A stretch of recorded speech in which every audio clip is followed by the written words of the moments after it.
Hello there. I'm not sure if everyone can hear me, but we're actually activating the whole thing um, 1 minute prior to the commencement of this session today. I'm very excited about the opportunity. I'm not sure if you're actually listening to the audio here. That's why, I decided to connect a minute prior just to make sure that y'all are listening to what I'm saying. Let's see if I'm sharing the whole thing here. Not, let's see. I believe so. If you are, uh, if my video and my audio are working, if you want to comment on the chat, just to make sure.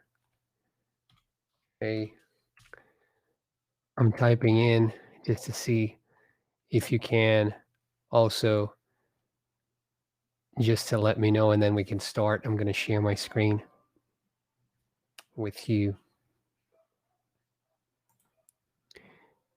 All right. Oh, I can see that Kelly, Hinujis, thank you so much for your participation, for taking the time to participate. It's great. Yeah, Guilherme, greetings. Well, good evening, everyone. We're starting. So, my name is Alex Tamulis, or Alex Tamulis in Portuguese. I would like to welcome you. Thank you so much. I appreciate the opportunity, and hopefully, this session will be, enlightening and informative. Hopefully, I'll be able to shed light on some issues that are faced when one tries to deal with scientific or let's say more of the content oriented type of topics in the English classroom. All right, so everyone is telling me that everything's okay. I'm going to share my screen and we're going to start right away. So sharing my screen. There we go. And then the PowerPoint should be there. I'm going to put it in presenter mode. The first thing that I want to do is we're going to run a test. I would like to see what's the image that you are able to see. I mean, I'm going to pop up the image there. It's going to be for a few seconds on the screen, and you just look at it and then tell me in the chat box what you see. All right. Pana, what was that? Okay, one more time. Has to be something fast. Okay, I'm going to actually put it out of a monkey. Everybody is just saying, I see a monkey. All righty. Yeah, so a lot of people see a monkey.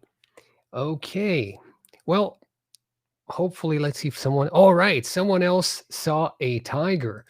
Okay, and then people who saw the monkey was just they were probably like, "Oh my god, I didn't see a tiger." So let me show you.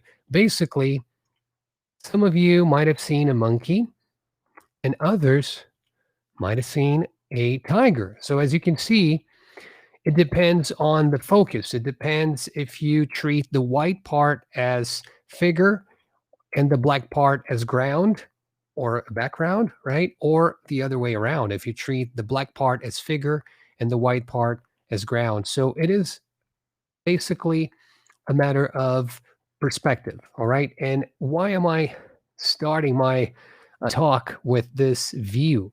Well, basically, it doesn't really matter the target that we are analyzing. We are going to look at it from our perspective. And this will lead to some curiosities. And then I put a quote here by Albert Einstein. He says, I have no special talents. I'm only passionately curious. So basically, it's this drive that we have to know things, or at least to try and make some sense out of information that we get. So when we get that image and we see a tiger, let me just check the. All right, everybody was just saying, yeah. Someone else, Anakahiel, hi. You said a monkey on a tree. Yeah, you can also find other patterns. So that's pretty interesting that we are able to find patterns and that we're different because we use different hemispheres sometimes to try and come up with images, and we try to make sense of the world. So that's basically the first thing that I wanted to get your attention to, that the curiosity and wondering and pondering about things is really a matter of perspective. And I like to call it the kingdom of steam, the kingdom of what, the kingdom of in inquiry, the kingdom of questioning and asking questions about things that we might um, hypothesize. Okay, so here the kingdom is not really about the king; it is about the questions, right? The beauty of having questions is actually being able to come up with ideas. And when you come up with ideas, you usually create stories to try and support the ideas that you have. And recently, let me just put it hide here. Oh, okay. So when I do the hide thing, okay. So sorry about that. Some technical issues here. But questions are the stars when it comes to wandering. Okay, and STEAM is an acronym for science, technology, engineering, arts, and math, basically trying to combine all of these fields in order to have an experience that is mostly going to be emotional and effective. It will deal with creativity and confidence and collaboration and problem solving. So basically, a lot of the soft skills that we focus on, we can actually develop that. We can provide opportunities for students to develop those skills and those competences by using some of the tenets of STEAM education. So basically, that's the main thing. It's not really understanding to the T, to the really precise details. What we really want, y'all, is to basically use some of these elements to drive people's curiosity, to drive your students' engagement, and to provide opportunities for people to develop as human beings. All right. So when we analyze a kid painting or imagining, basically it is a window to that mind. Okay, how that mind sees things or tries to externalize. So that's the thing with the approach to language learning. We don't really know how things happen internally with the architecture of language, with the phonology organization of your mental dictionary. All right. This is more about the inner experience, the subjective relationship between your thoughts and how you organize mentally the language or your linguistic repertoire. But once you externalize it, right? Once you express, you try to show others through creativity or through emotions or through various means and various literacies. You try to externalize and obviously tell a story or show people what you're all about. And this happens, ever since we're kids. And we have to really find ways to establish that and to make sure that we provide opportunities. That's basically what I love to say. It is always going to be perspectivistic, perspectival maybe. It'll always be relative to the observer, to the one who's experiencing things. So perception, experience, and reason, they change according to the teacher's perspective. Remember the monkey and the tiger, and interpretation. And then we can think, well, obviously, you as a teacher, you have your perspective, but at the same time, you have to remember that the student also has a perspective, and it doesn't matter, if she or he, if they're 3 years old or if they're like 25 years old or 45. It doesn't matter. It's about the experience. So learning is always going to be this ping pong or this yo-yo or seesaw roller coaster. It's ups and downs, and it's the challenge, and it's the change of status in your mind. Okay, and we have to contemplate that. And sometimes when you talk about these things, it might sound like it's very second nature. Oh, but that's a given, and it's not really a given. And a lot of times we take for granted, and we don't really put ourselves in the students' shoes. And so it is, these moments are very important for us to discuss these things. Let me just check the chat. Okay, everybody's there. All right, perfect. Thank you so much, everyone. Welcome to the ones who have just arrived. It's so awesome to have this opportunity with you. Feel free to make comments whenever you feel like it. But basically, what I'm saying is any theory. So you are probably, within the realms of pedagogy or languages or human sciences in general, or even other areas. That's okay. Every time that you try to do some academic research, it's always going to be a theory, right? And the theory is basically trying to get the information, or at least trying to philosophically think about any topic, and you try to make cuts. You try to really edit the data, and you come up with an idea. So basically, a theory is just a fancy way to say an idea and a story, and you're going to be the storyteller in a fancy way with all the cohesion and coherence that you can think of. That's fine, but it's still going to be a story. But it has to be a story with, good arguments, and with, some order, and so everybody can buy it. Everyone can be like, oh, this actually makes sense. So basically, this is how we place the scientific method into the language class. So that's why STEAM, the first letter of the acronym, is S, because S is science.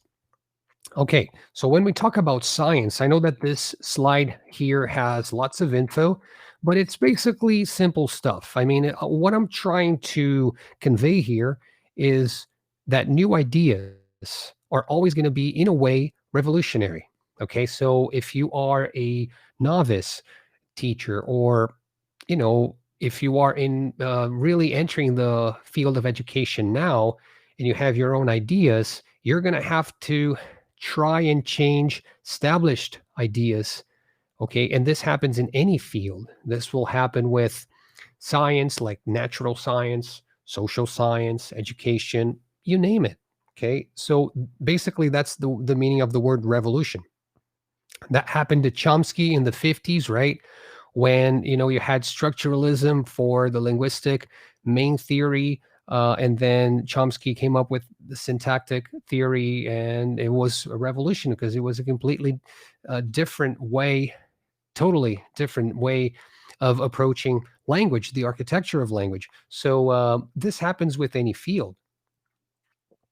But sometimes we think that science is actually consolidated. It's the same with the COVID pandemic. We think that scientists have figured out everything about it, and it's not true. I mean, it's hypotheses. It's basically trying to observe the data, and trying to find ways to mitigate things. So scientists know what the world is like. That's an assumption. That's not really true. They come up with theories that try to represent how the world operates. All right. The other one that I highlighted, and basically these quotes all come from the book The Structure of Scientific Revolutions. It's a great book by Thomas Kuhn, and it basically talks about how new theories arise and how they become the standard, and then a new theory might arise and then bring that one down. It's just the way change happens. Okay, so if something established in society, then you can topple it by presenting something that's better, in a way, simpler or more elegant. I don't know, but it's just in a way, this is, I want to pose the fact that um, we're always going to have that feeling as human beings, because we're creative beings. We are trying to think outside the box. And so the second one there is about persistence. Truth emerges more readily from error than from confusion, meaning that it is okay to embrace mistakes and errors. You are trying to interpret the data and the observations, and you can totally fine tune your rational thoughts towards what you're getting. Okay. Um, Basically, under normal conditions, the research scientist is not an innovator, but a solver of puzzles. This is this is something that we have to change. The book is saying that, and I'm saying, well, make it abnormal then. Allow people to be creative. Okay, so this is basically what I always try to promote. Basically, I mean, I'm not the truth bearer. That's not what I want to do here. I'm not the knowledge sage. I'm actually someone who's trying to be a medium, a facilitator to help out with ideas. And if your idea is better than mine, then so be it. Then let's change it and let's work towards progress. Okay, so that's how a classroom should be. You as a teacher, you have to try and show students that you are fallible, a human being, and that maybe you have a hypothesis that's not going to work out, and it's okay. It's totally okay. All right. We want to find people who are game changers. Um, the youth are particularly likely to see that the rules no longer define a playable game, and then they will conceive another set that will replace the old ones. So when you're young, when you're fresh, when you're Albert Einstein with the relativity theory, you're seeing things differently, and then you totally change the game. But maybe one day someone else will change the game too, and that's the beauty of revolution. That's the beauty of progress. That's basically what I'm trying to pose with this slide here. Oh, this is super important. How can teachers foster our students' creativity? To explore that question, we can also reverse it. What inhibits creativity? So that's the thing. Sometimes we focus too much on trying to bring opportunities for creativity, but then some of these opportunities might be actually inhibiting the possibility, because creativity is, free form. And I'm actually giving you the argument that sometimes too much structure will hinder creativity. It interferes with imaginative impulses, and we give people information within the logical hierarchy. So basically, we are giving people the information that everything is ready. And it's very hard sometimes to find a game changer or someone who's willing to question things if you are telling them that everything is universal. So that's the thing. I mean, if you say that language is fossilized or language is pretty much perfect, nothing is to change, then you're basically telling, hey, there's no room for you to contribute. And language is a beautiful and creative environment. All right. Everybody can contribute with new words on a daily basis, or new connections, new analogies, new metaphors. That's and that's one field. I mean, this is pretty much the same for every field. Okay. Now, another exercise. When I give you these basic shapes, basic geometric shapes, and I say, if I show you these shapes and ask you to create drawings, what would you draw? And then you might think, well, I can draw like a basic chain or a face or a pot. And that's totally okay. You're working within the boundaries, you're working within the limits. And there's nothing wrong with that. It's just that it's somewhat predictable. When you work with, you know, thinking out of the box, outside the box, you might come up with ideas that no one really would have thought about, like the one with the square there with the fish. I mean, you went completely overboard with, your idea, and that is a different take on the world. It's just, does it mean that it's better? No, it's just different. We're not talking about better or worse. We're actually just talking about giving people the opportunity to exercise. So if I just wanted people to work within certain boundaries, then I'm limiting the opportunities, okay?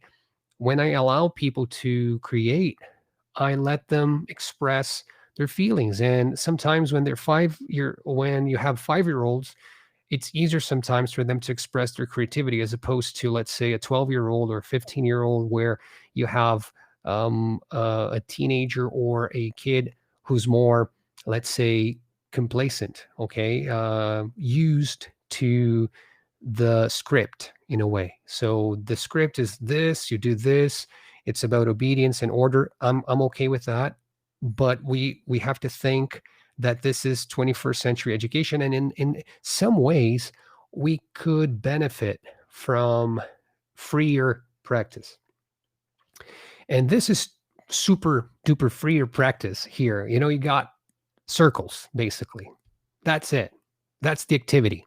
And it's like super simple, but then when you allow people to express their creativity, they can do various things. As you can see on the screen there, you have various ways to complete the circles. You don't even have to use one circle per image. You can actually connect many circles. All right. So here you see beautiful ideas that people are just exercising their creativity. Here, another example of someone else who's done various things: planets, fan, peace symbol, pizza, various spherical things. And here, even more. All right. So that's a very simple exercise that you can do with anyone from any age. Obviously, with the young ones, sometimes with the younger ones, it's easier sometimes to do that. Let me just check the chat. Okay, we're all good. Um, so far, so good. Basically, this is just to show you that you don't have to be fancy. Sometimes, in order for you to foster creativity, you just have to come up with that circle challenge. It's about the atmosphere. It's about the potential that you have. Okay, so this is just to pose that. All right, STEAM education: science, technology, engineering, arts, math. First thing is, it doesn't matter if it's X field, Y field, Z field. It's about asking questions. Like I said, this is the kingdom of asking questions. So if I love questions, then I will create a question chart, a matrix with rows and columns, and I will place as many questions as I can. And here, it's another very simple way for us to work with questions. Let me just have a sip of water here. So I can use who, what, where, why, and how. And just to share with you that why and how are higher order thinking skills. So it's usually very hard to work with those questions, or not really hard, but it's more about subjective experience in a way that, for example, science has a very hard time with the why questions, right? It's not really pertained to the realm of science to say why, is the universe here. I mean, obviously you could pose that question, but you don't really have the data to answer that. So you could show people that, yes, even science, a lot of things we don't really know. We have no clue why they happen. Let me give you a simple example. Why do we dream? We don't know. And you might think, really? Yeah, we don't know. We don't know how a bicycle stands by, like when you actually push it by itself and it actually follows a trajectory for a little while there. Science doesn't really know exactly how that works. And it's or actually they don't know how it works. Okay. And sometimes, well, a lot of times they don't know why things work the way they do. Okay. And that's totally fine. Like I said, the beauty of having questions is the beauty of exercising your conscious um your conscious thoughts, right? Your ideas coming up with stories. So basically, this is a very easy way for you to come up with a gazillion of questions and about anything, right? It could be something simple like who's the governor of California? Some simple, something that in a matter of seconds Google can help you, or it could be something like, how can we help the world with recyclable materials, or how can we depollute rivers, or you know where does the money go? Anything. Okay, using modal verbs in WH questions. Very simple, very effective, and it works with any age and any group. You're a teacher, so think about changes every time. Think about the comfort zone as the teacher and as the student. The comfort zone is really easy for us to dwell in, right? I mean, let's think of temperature. Right now, the temperature is 24. It is comfortable, right? If it's too hot, it's going to be stressful. If it's too cold, it's going to be stressful. And my body will have to adjust. And sometimes I'm more alert when it's too hot or too cold. Okay.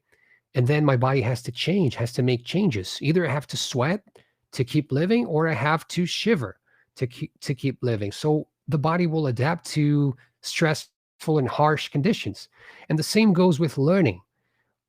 It's challenging, it's something new for us teachers and for students, and to try and imagine how education will look like in 20 years.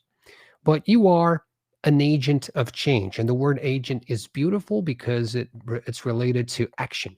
So you can act, you can do things to help people, to be like an orchestra conductor, right? You just helping, or sometimes you can actually just monitor from afar, right? You're pretty much letting people do their thing and just coaching them.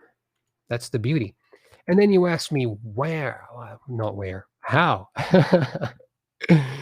How am I going to do that, for crying out loud? Uh, I got to keep track of time here. I think I'm doing fine. Well, the first thing, start simple. Try to come up with images in your head. Try to come up with something that will map to what you need to do. Anytime that you have to memorize something, try to come up with a story. So here, the story is knowledge is all about three pillars, three things: Trinity, trilogy, whatever threeness comes to your mind. Think about that in terms of things that you need. And what do you need? Well, you need these three things. And instead of thinking about words or very academic, fancy schmancy definitions, think about images. The brain thinks, you think, before language does. Okay. Language is the software. Your brain is the computer. Before you install Windows or Mac or Linux, the computer has machine code. Okay. So you also have thoughts before language. So that's why we're very visual, or we try to come up with images in our minds. And so basically, when I present you these images, chances are that you're going to remember and retain that more easily and readily, as opposed to giving you definitions that are very fancy schmancy, very armchair academia. So basically, here I have the heart, the mind, and the owl.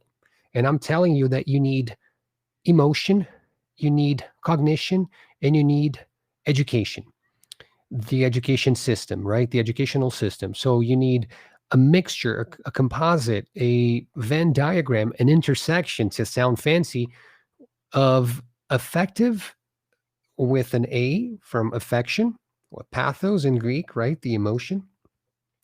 The mind, the logos, how you organize your ideas, how you learn, how the challenging process of learning takes place in your brain.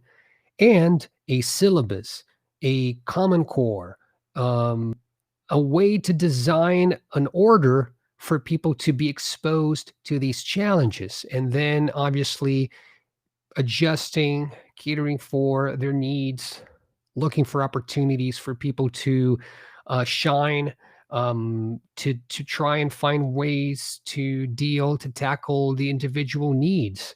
That's all about the owl here. It's the school, the teacher, the coordinator, parents, anyone who's involved, curriculum designers, lesson plans, you name it. All right. And the mind is representing cognition, thinking skills, allowing people to ask why and how, not really hoping for obedient beings who are just, give me what to do, I will do it, and we're all going to be pleased. This is total boredom, and society doesn't advance when we do that. I know that, like I said, it's about being out of the comfort zone. Vygotsky said that, right? With the zone of proximal development. It's basically not being in a comfort zone, it's being slightly uncomfortable. So you're either too hot or too cold. Either way, it's not comfortable. That way, your body's going to be like, oh, I'm going to have to do something about it, aren't I? Yeah, like going to the gym, you're going to have to change your body to withhold that pressure, that stress. So it is experience, cognition, and learning. So learning is experiential. It's the way that I deal with my teacher, with my parents, with society, with culture, nature versus nurture. And by doing so, I start developing a lexicon of possibilities of actions and stimuli and response. Okay. All righty. Basically, there's no such thing as failure, especially in the classroom. I mean, every time you're trying to do something, it is an attempt. And every attempt should be celebrated like, hey, I tried this, it didn't work out. That's fine. It's not a mistake, it's a learning opportunity. It's not a failure. We all fail, embrace the failure, keep on trying.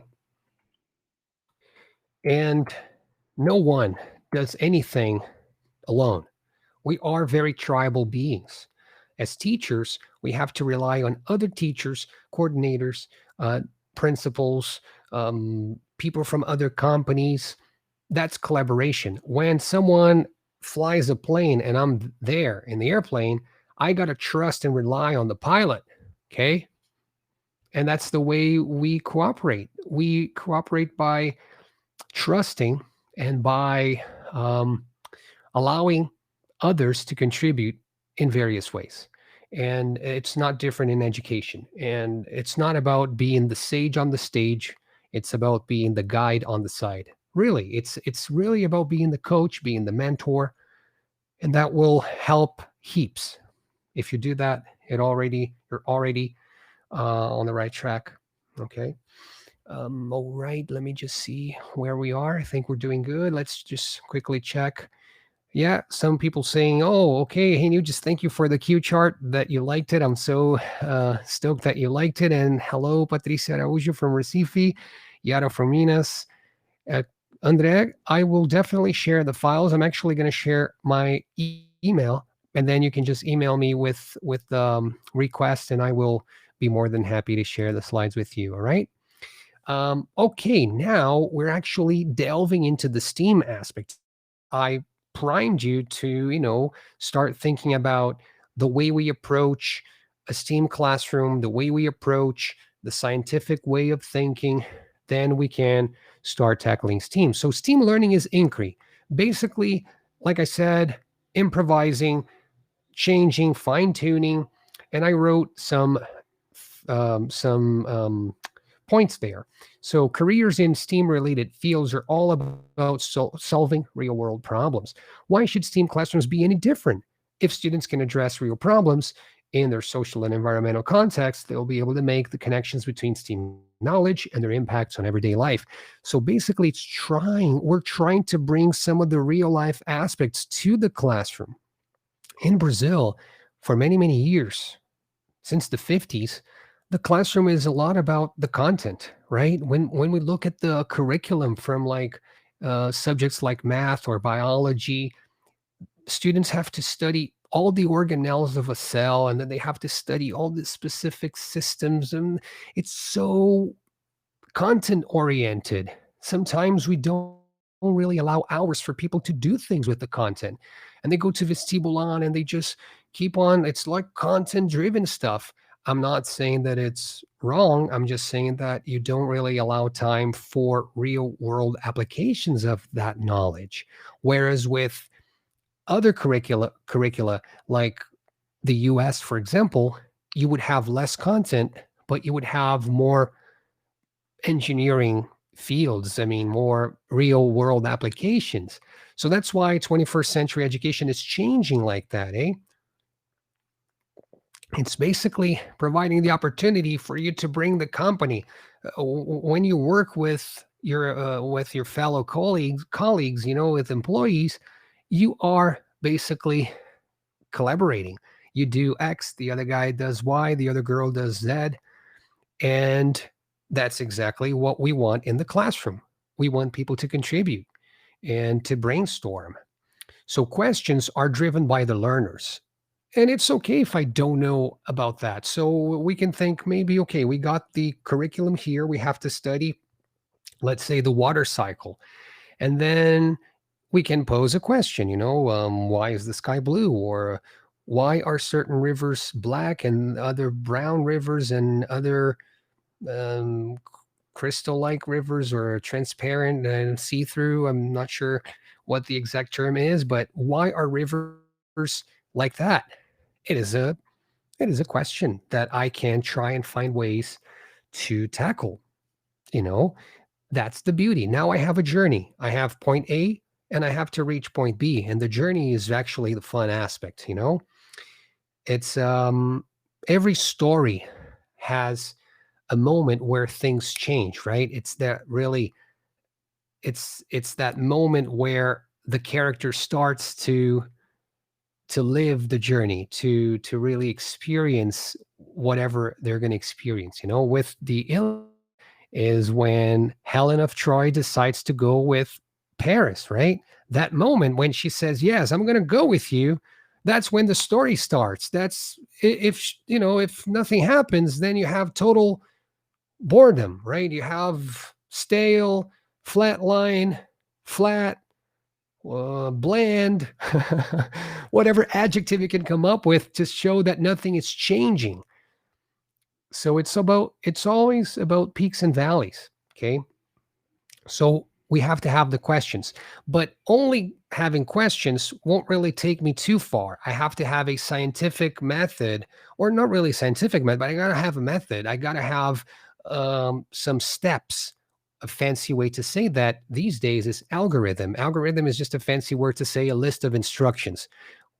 Step one, step two, step three, just show the computer what you need to do. But mind you, bear in mind that failure is part of the learning process. So mistakes are welcome. Um, Issues are going to take place. Goals, decisions, and solutions are generated by the students within the limitations of the context, the curriculum standards, obviously. You know, it's whatever tools I have, I'm going to use these tools. Okay.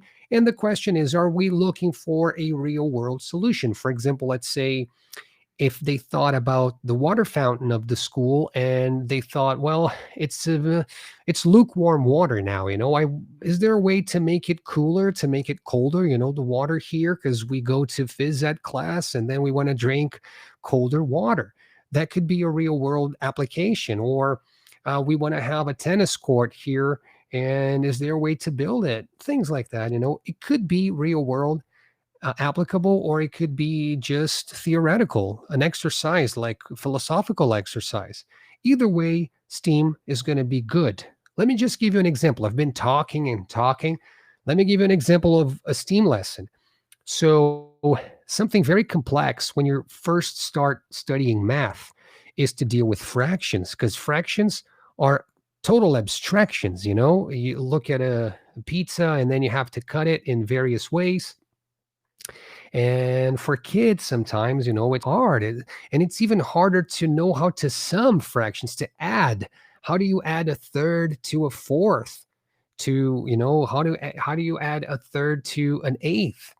So, a way for us to do that is for us to draw things from real life. So I could bring something from art, in this case, Pierre Mondrian. I think he's Catalan, so it might be Pierre Mondrian. I'm not sure. But he's a really famous painter from the abstract expressionism phase, and he uses primary colors, blue, red, and yellow, and he basically uses geometric patterns to paint. So we could use that to show people that he's a famous painter. He was famous. We can tell people about his story, and we can come up with various ways to teach them content, to teach them math, in this case, fractions. Okay, one half, one quarter, one eighth, by using colors and squares, and painting the squares and using maybe the blue color to paint one eighth, the red color to paint one fourth, a quarter. All right. So with this lesson plan that I'm showing you, I have the duration of my lesson, 30 to 45 minutes. The 21st century skills that I want to help students develop, or at least be exposed to, right? I can do a pre assessment, which is the study of Pierre Mondrian, right? How he uses color, how he uses shapes, and Then I can talk about lines, I can talk about fractions, I can do my algorithm, my fancy way with my list of instructions. Step one, let's ask students how to write fractions.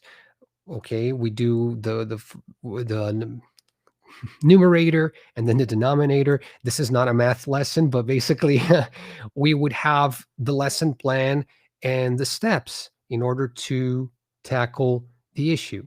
Here, it would be more with the STEAM aspect, it would be more about the letter A and the letter M, right? Art and math. So it's not every lesson that you need to have the whole STEAM approach. You can use certain lessons to highlight one of the letters. And most of the time, the scientific thinking will be really useful, asking, like I said, what, where, why, how, or coming up with hypotheses. Obviously, here we're dealing with art, and art is very subjective. But students can come up with questions. Why is Pierre Mondrian using primary colors? Maybe because he's using lines and basic geometric shapes, and these are very primal things. It's all about the structure. We're not dealing with forms. We're dealing with the most basic forms that we have. Lines, points, and then primary colors. So is this something that we can exercise their thinking? Yes. So you develop a plan like that. Obviously, these days, course books from publishers will do that for you. We have at Macmillan, we have various course books now that everything is ready, like the course book Next Station. It's pretty much, you have like a STEAM challenge where you can work with science, technology, engineering, and so on and so forth. So publishers are obviously aware of that aspect, and they can help you with that. And you can fine tune, or you can actually customize to whatever your needs are. But basically, the cloud there is showing you what to do. And what do we have to do? We always have to document. We always have to observe, hypothesize, document, and try and find conclusions. So, it doesn't really matter all these steps. You don't have to memorize them. I'm just showing you that you need steps. You need to have some organization of actions. And usually you start by thinking, right? What am I going to do? How am I going to do it? So then I start drafting. Then we can create. Then we can analyze. Did it work? It didn't work. Why was I successful? Why did I fail? And then I can ask for feedback from the teacher and from other students to reflect, to self assess, to ask for peer feedback, peer review. So basically, it's always going to be a cycle. What matters is, am I imagining? Am I wondering? Am I hypothesizing? And then observing, documenting, trying to come up with conclusions. If it doesn't work, go back to the drawing board, ask others for help. It's constantly this cycle. All right. It could be a very simple thing. Like this lesson plan is super simple, right? I have 5 steps. Today, my challenge is, so it could be, like I said, trying to study why the sky is blue, or trying to understand a mathematical concept, or trying to come up with a bus shelter for students who are waiting for the bus after class and it rains and we have to find a way to develop a shelter. Like I said, what problem do I need to solve? It could be within the curriculum. It could be something that's already part of the curriculum and you're just extending to a project. But that's the beauty of PBL, of project-based learning. It's open-ended, and you're going to have groups, and each group will think about a different thing. And that's the beauty of brainstorming and developing ideas. So, what problem do I need to solve? Because I want to change, right? I want to go from point A to point B. So I have to find a way to present a problem. Like I said, the water fountain, the water is not cold enough. What supplies will I use? What is my plan? And then reflection. What worked? What didn't work?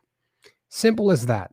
If you don't have the resources, like I said, you could be really fancy or you could be simple, as long as you're providing the opportunity. If you're already aware, that's the thing. If you are aware, then it's already 50% of the work.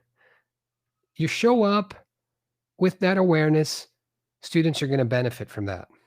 Okay, so now we reach a tipping point where I've been talking for a long time. Yes, yes, just exactly. Cycles, phases, um, being able to organize your ideas, being able to go back to certain steps, right?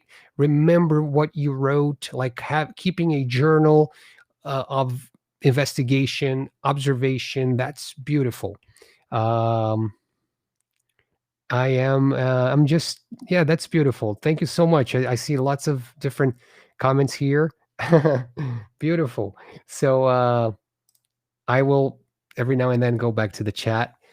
So basically here, I'm very excited about this part because it is open-ended research. I'm going to give you a real example. I'm going to try. I thought about this, and I thought about, well, most of you are English language teachers, so I'm pretty sure. I'm assuming that most of you are passionate about languages, not only English, Portuguese, maybe Spanish, maybe other languages, maybe some very different languages from out there. The what really matters is I thought, well, could I try and find a way to use language as the fodder, right? As the yeah, the fodder, the food, as my subject, my test subject for this STEAM education thinking repertoire. And then I will present you with something very, very interesting that at least I think it's interesting. But we're going to work with complexity levels. Okay. So I'm going to start with level 1 and we're going to go all to level 7. All right. We're going to do it. We got like 15 more minutes. Hopefully I can do that in 15 minutes. It's going to be hard, but I'm going to be able to accomplish that. All right. Is everybody okay with the linguistic seatbelts on? Because this is going to be like level 1 to level 7. Okay. I'm trusting that y'all are ready for an adventure. Linguistic seatbelts on. Cool. I present you the verb to be. And it's like, oh my God, really? Are you going to talk about the verb to be? Yeah, because most of you deal with the verb to be on a daily basis. And it's basically the most famous used verb in the English language. And this is the typical conjugation, and everyone who likes to mock and have fun about English lessons, most of the time they're going to say, oh, all I learned was the verb to be. That's not true. We know that, but uh, yes, basically the verb to be. And why? Because it is one of the most important, perhaps the most important verb in the language. So let's try and exercise some thinking here about it. All right. First thing is, I'm imagining that one of my students asked me, Teacher, I'm curious about the origins of the verb to be. Can I develop a collaborative project to research about this verb? That would be awesome. That would be my dream come true. Like, oh my God, this student is actually trying to know more about language. That's awesome. I'm a nerd and I would be all like, yes, let's do it. And the main thing here is most of you have been exposed and dealt with the verb to be for ages. But have you ever stopped to ponder, why is it like that? Why does it look so defective? Why is it so different than everything else? Because the verb want is not like that. So when I analyze the verb to be, I find the first pattern there with the first person of the singular, right? Then I have a second pattern, and the pattern is for singular, second person singular, and then for the first, second, and third plural. That's another pattern. And then I have this other pattern for he, she, and it. So that's the first thing that I notice. I'm not really looking for any rules. I'm actually thinking about the data. Remember that the first step is imagining. Imagine all the people, sorry. Just come up with patterns. So here we have 3 patterns, all right? Cool. Observe, state a problem. What is the problem? Well, we got to explain why. Why is it like that, eh? Again, sorry, already showed you that. Well, the first thing I can try and think about is how many forms do I have? So I have the infinitive be, right? And then I have 7 other forms. I have being, been, am, is, are, was, were. Okay. So I go and I write down all these forms. Documenting, that's the second step, right? And then the problem, like I said, posing the problem, why does it look like this? Why is it super irregular? It sure looks different than the verb want, for example, right? Um, and sometimes you would just say, well, it is what it is. You know, some people would say, well, you don't really have to think about it because it is what it is. And it's not like that at all. Okay. That's not how things work at all. It's not what it is. I mean, something happened to these verbs, to these conjugations to make it look like that in history. Maybe there's a way to know more about it.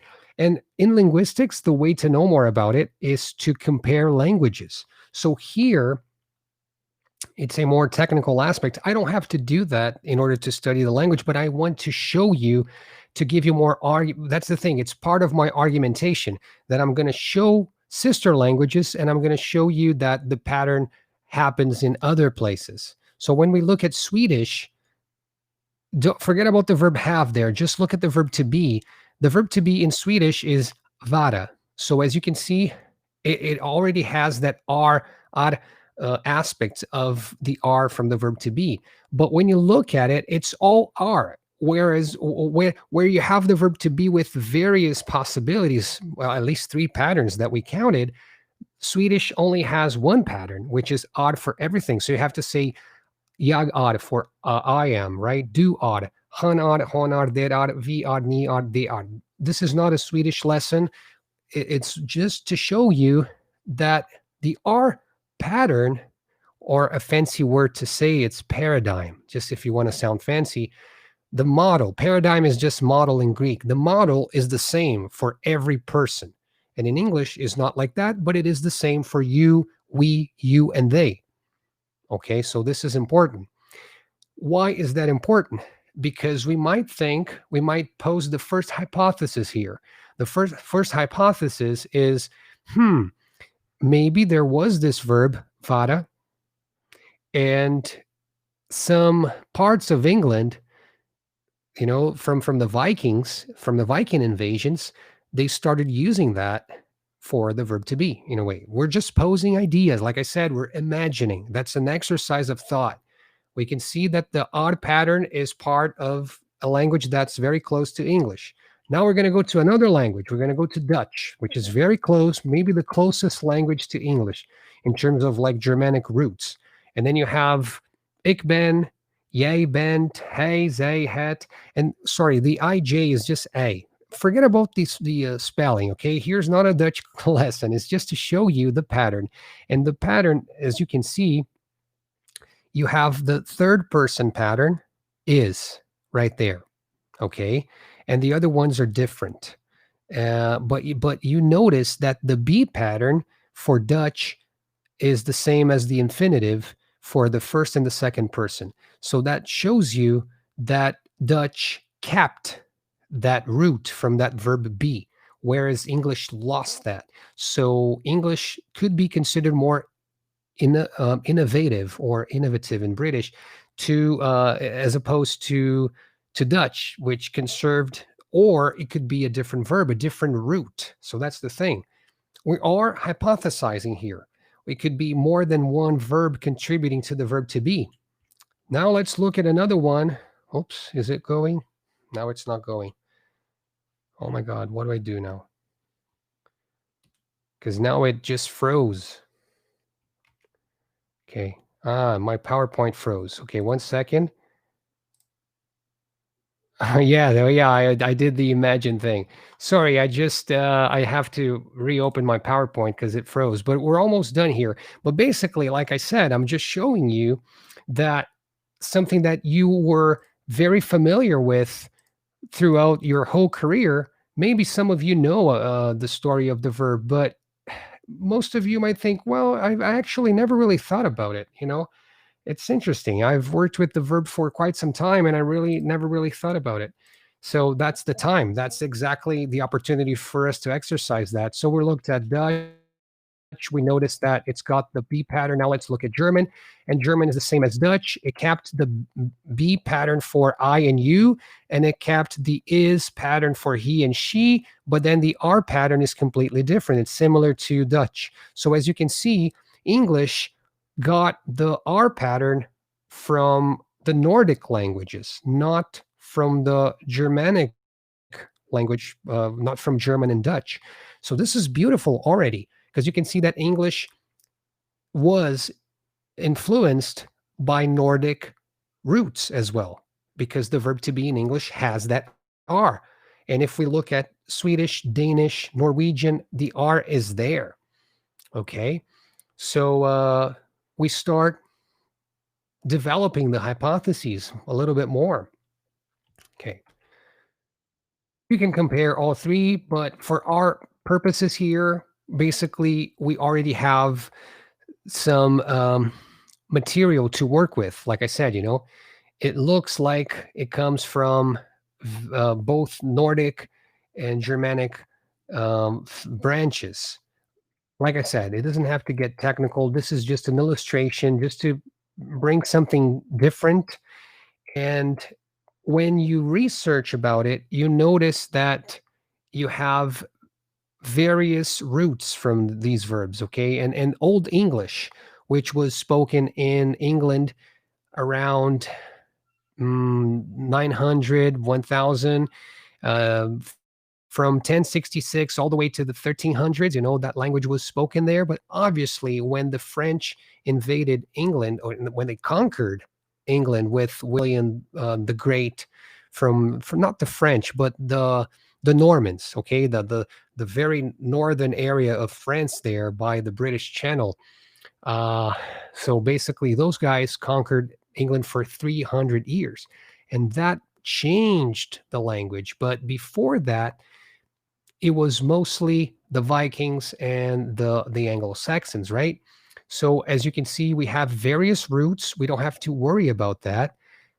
But the spelling kills us a little bit, but we can see that am, beo, ert, are, and is are the ones that English has kept, right? Am for I am, beo for to be, ert for are, and is for is. All right. And then for the past, just out of curiosity, you have was, where, whereon, and English kept that as well.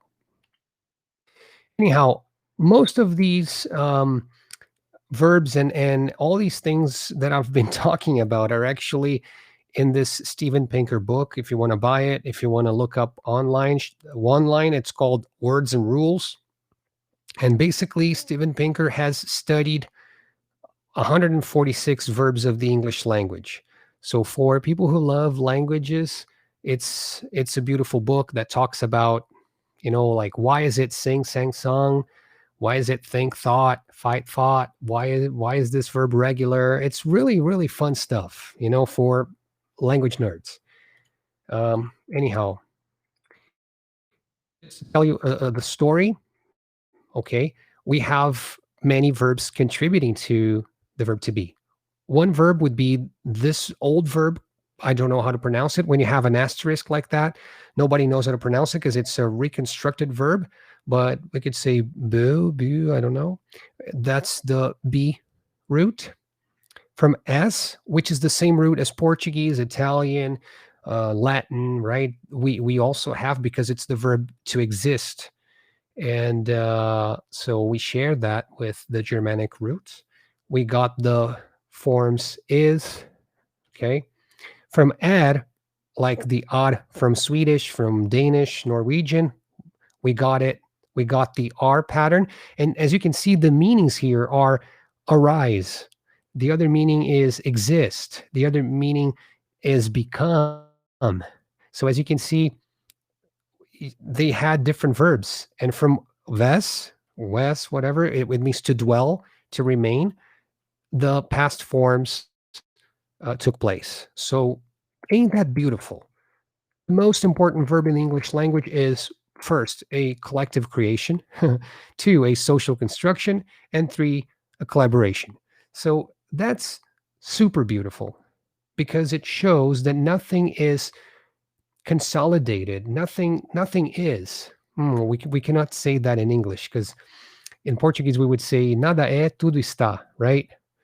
Nothing is, everything is, because we don't have that dichotomy. But anyhow, things are constantly changing. All right. Cool. It's that eureka moment, that aha moment, that wow, oh my God, man, I had never thought about that. Ain't that cool? Yes, that's just enlightening. Anyhow, how can I work with the STEAM education with the verb to be like that? So, like I said, I was documenting, hypothesizing, basically in a nutshell, just in minutes. It could be explored much more than that, but I can also work with the engineering aspect, even though it's going to be, we're talking about language, which is very abstract, but we can talk about possibilities to engineer ways we can create a verb to be Scrabble, and the Scrabble can deal with the old English forms, and Scrabble could deal with Swedish forms, German forms. It could be a fun game for another lesson to have this Scrabble, and students are going to work in projects, separate projects, 5 students per project, and they're going to develop the engineering. They're going to engineer this Scrabble, the verb to be Scrabble, for example, or we could work with the A acronym ART, by drawing a figure related to the actions. It could be a possibility, like here with the horse and all these verbs that are within the umbrella of the actions and the universe of a horse. So that's a really neat thing. Or we can even work with the math. Okay, let me see if are you all there? Are you all like, everybody's there? Oh, thank you, Marilene. Great explanation about the verb to be. I've never seen anything like you're like, oh, thank you so much. That's super helpful. That's the thing. And it's always about trying to find ways. And I have to thank Steven Pinker, obviously, because he did a lot of research on it and all of the other verbs. And for us language teachers, it's always really great to know more about it. Anyhow, this is the last curiosity. Please don't have, this is the math aspect, but I find this so mind-blowing that I had to share with you. And I'm actually going to share with you, okay? So I'm going to talk about something called the Ziff curve. What is the Ziff curve? You can go online and you can go to this channel. I love this guy. It's called Vsauce, all right? So when we finish here, go to YouTube and look up Vsauce. I'm typing in the chat box now. But basically Vsauce, his videos are super enlightening because he talks about various topics that are so interconnected, and he talks about the Ziff curve. And I'm actually doing the drum roll. What is the Ziff curve? The Ziff curve is basically a pattern that happens everywhere. It's a curve, it's a graph that goes like that. As you can see, I'm doing it goes like from the top to the bottom, and it's like it happens everywhere, and it happens with language. So, since we love language, these words there are the ones that are mostly used in English. Those are the 25 words that are most frequent in English. So let me just try and come up with a sentence using them. It's going to be fun. It's going to be like the, of, and to, in, is, I, that, it, for you, was, with, on, as, have, but be, they. Wow, that is that's awesome. Basically a sentence using 25 most frequent words in English. So what is this pattern all about? The pattern is just showing you that the word the or the, depending on the emphatic situation, the word the, if it happens 1,000 times, for example, if you're analyzing an article or a magazine, and if the word the happens 1,000 times, word count 1,000, the word of will happen 500 times, half as that.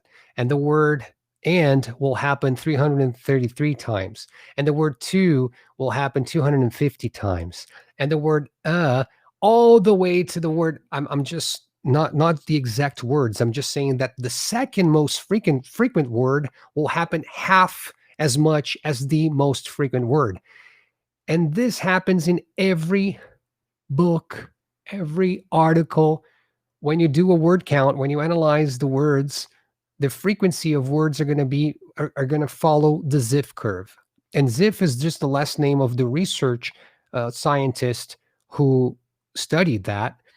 And that happens everywhere, not only in language, but it happens in English. And then it happens in pretty much, not pretty much, but all languages. Every language, we have 6,500 languages on this planet, and every language follows the Ziff curve. Ain't that crazy? So the curve there is for Romeo and Juliet.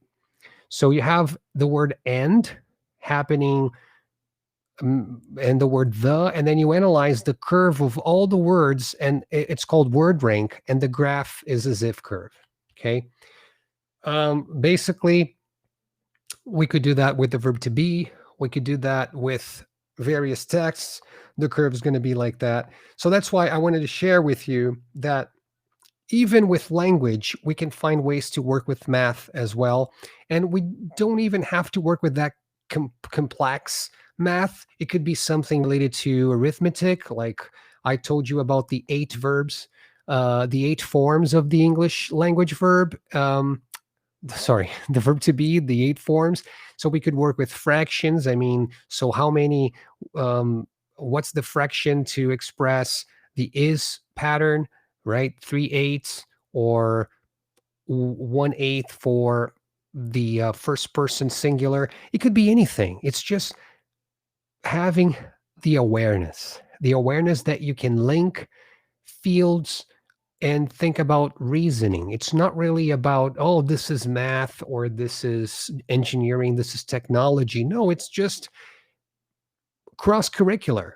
It's about the exercise of thought and reasoning.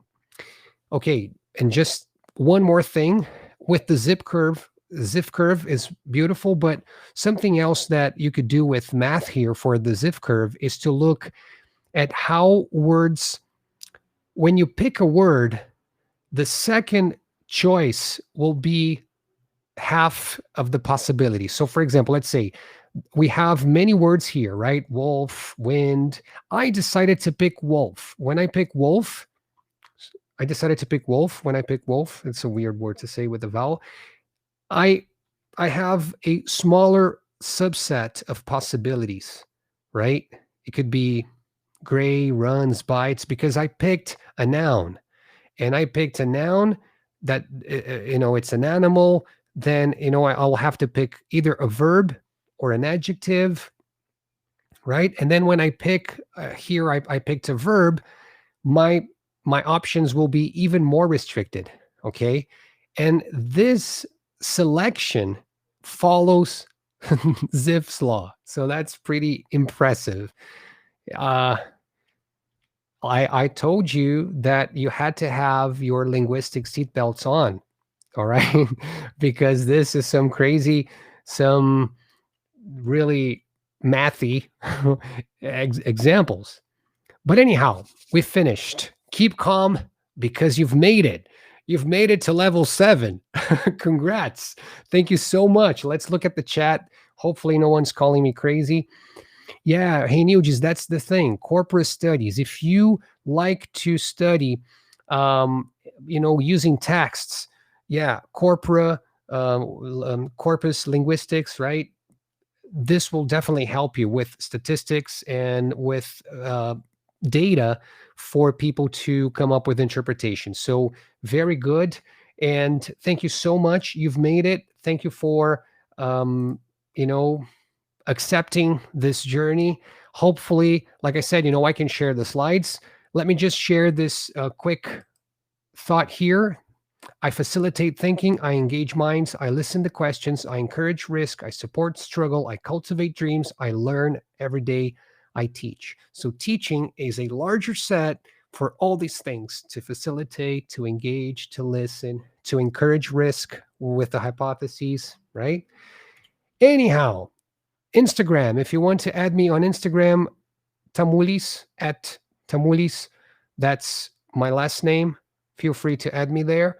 If you want to send me an email, alex.tamulis at macmillaneducation.com. I'm more than happy to share the slides with you. All right. I really, really have to appreciate your time. We finished in 1 hour and 10 minutes. Again, thank you. Sorry about, you know, the random reflections every now and then. It's just I get very carried away. I'm very passionate about language and these topics, education, learning, psycholinguistics, all that stuff. Thank you, thank you, thank you. We'll see you next time. All the best, always. Thank you for being a teacher. You're heroes. The email again, alex.tamulis, Tamulis in Portuguese, sorry, alex.tamulis at macmillaneducation.com. It's right there in the chat box. Alrighty. That's awesome to be here at 7 p.m. talking about these things with you. It shows me that you're very passionate about these things, and this is priceless, really. All right. Bye now.